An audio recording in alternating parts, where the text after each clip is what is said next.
Walladzi yanqudu al-wudu'a sittata asya'a, dan bermula ia membatalkan wudu. Sittata asya'a itu ada 6 perkara. Jadi ada 6 perkara yang membatalkan wudu. Ada berapa? 6 perkara. Ma kharaja minas sabilaini, yang pertama,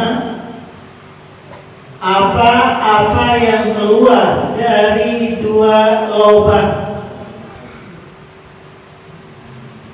Yang dimaksud 2 lubang di sini al-qubulu wa duburu. Al-qubulu itu alat kelamin yang ada di depan. Sama enggak? Laki perempuan bed. Ini al-qubulu, alat kelamin depan. Ini kalau ada yang keluar maka batal wudu kita.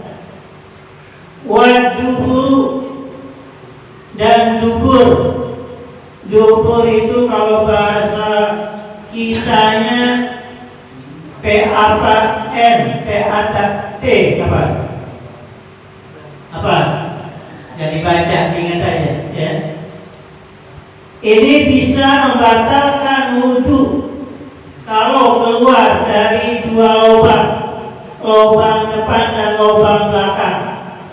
Ini kalau fikih begini, seperti ilmu biologi, harus dijelaskan secara rinci agar supaya jelas.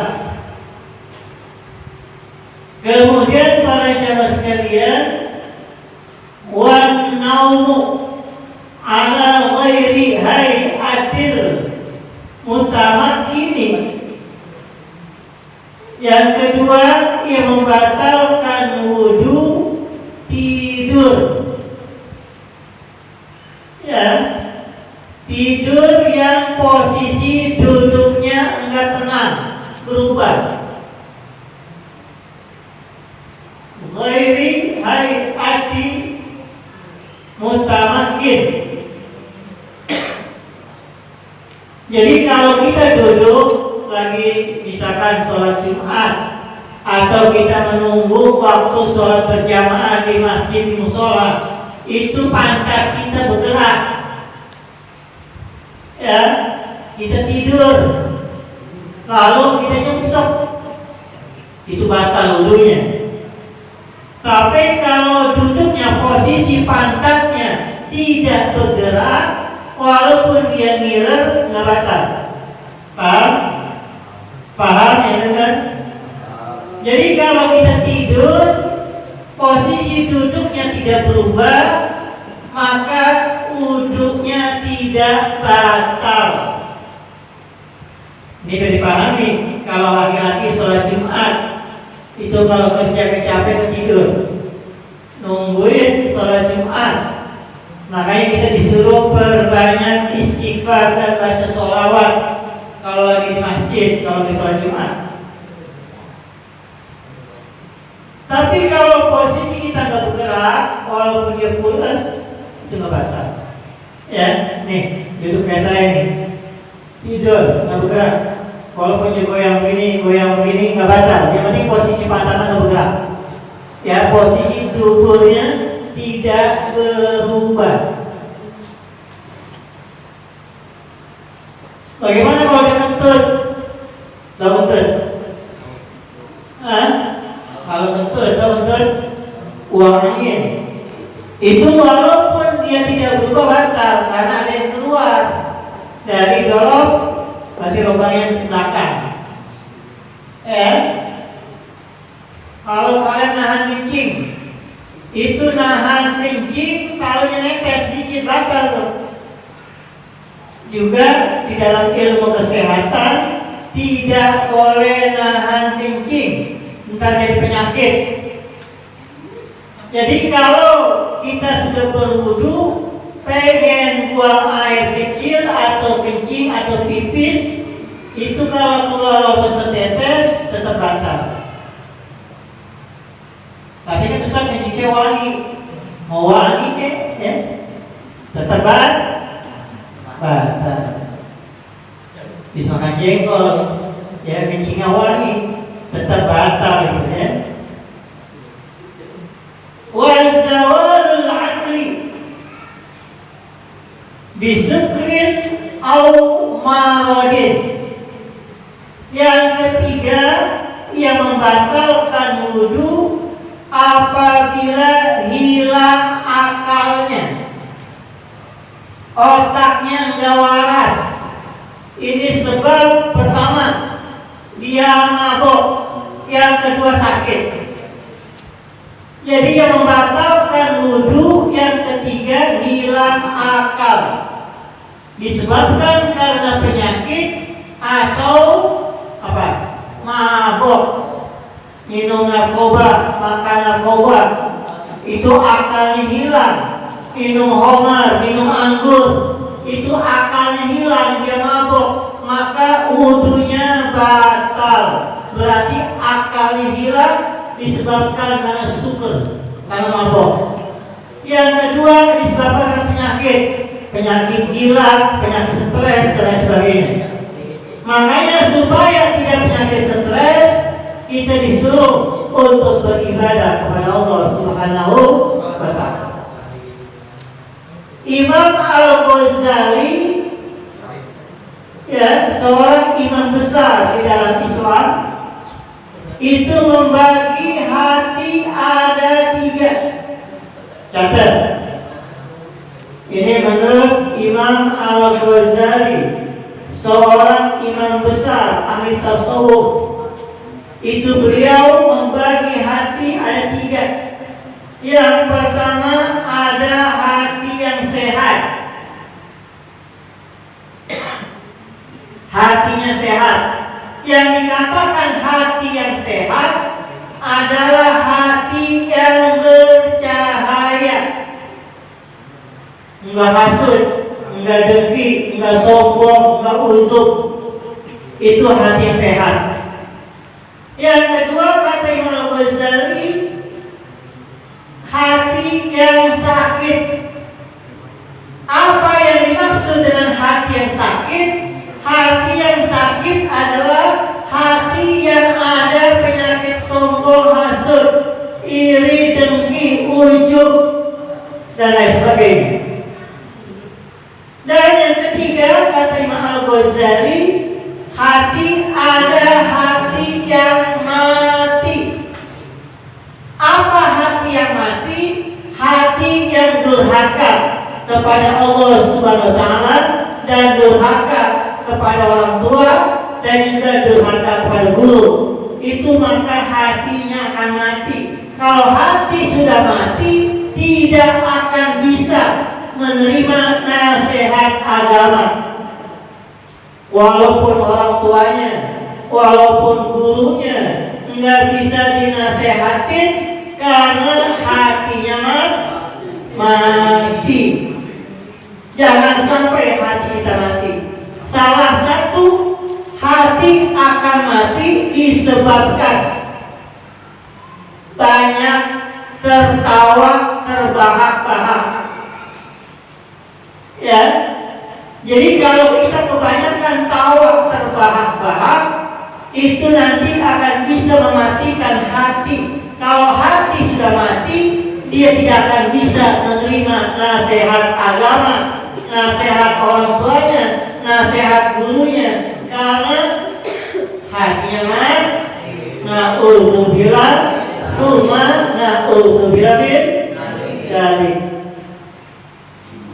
Yang keempat, yang membatalkan wudu adalah lamsul rajuli, ya, al-mar'ah al-ajnabiyah, bersentuhan kulit laki-laki dan perempuan yang bukan muhrim. Apa yang keempat? Yang membatalkan wudhu yang keempat, bersentuhan kulit laki-laki dan perempuan yang bukan muhrim. Lagi lewat sentuh tanpa ada hijab. Tahu hijab? Tahu hijab kan? Penghalang, ya. Ini min ghairi hailin, tanpa penghalang. Ini kalau kita bersentuhan laki-laki dan perempuan tanpa ada penghalang baju atau penghalang yang lainnya, maka wudhu kita akan batal. Kalau bahasa Arabnya batal. Ya. Ini keberapa? Yang keberapa? Kemudian para jemaah sekalian, yang dapat membatalkan wudhu yang kelima, masu farjil adami bibatinil kafi. Yang kelima yang membatalkan wudhu, masuk farjil adami bibatinil kafi, menyentuh telapak tangan, menyentuh kemaluan, ya, kemaluannya sendiri dengan telapak tangan. Ini membatalkan wudhu. Misalkan udah punya air wudhu, dia garuk, pakai telapak tangan, batal. Makanya kalau garuk hati-hati, harus ada penghalang. Lagian iseng aja habis wudhunya garuk, ya. Berarti jarang mandi, ya. Orang kalau jarang mandi kan gatal badannya, ya. Nah, jadi para jemaah sekalian, yang membatalkan wudhu yang kelima adalah menyentuhnya telapak tangan kepada kemaluan, baik itu orangnya laki-laki atau perempuan, baik besar maupun kecil. Walaupun dia anak-anak, dia udah wudhu usia SD, lalu dia megang kemaluannya pakai telapak tangan, wudhunya batal. Apalagi udah dewasa, udah balik, nggak balik. Kalau anak laki-laki balik usia berapa? Anak laki-laki balik kalau udah ngimpi naik kuda, bukan kuda sembarangan. Ini kuda perang.